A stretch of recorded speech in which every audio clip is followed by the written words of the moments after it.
कोई भी पंथ के लोग हों, किसी भी इष्ट को मानने वाले हों,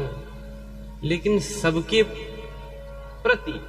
सबका राम नाम के प्रति एक ही मत है। श्री राम नाम की महिमा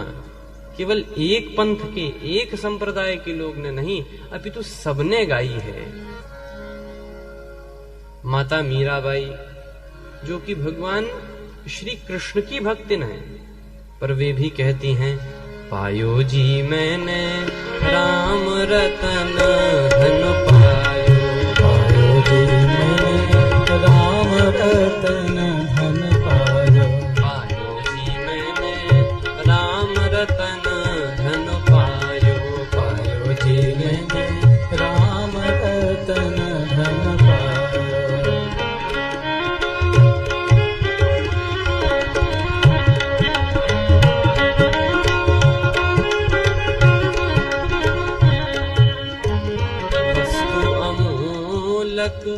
दई मोरे सदगुरु,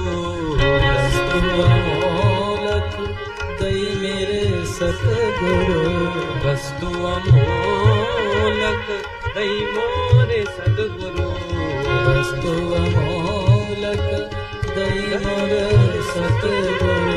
कृपा करिय पुनायो, पायो जी मैंने कृपा करिय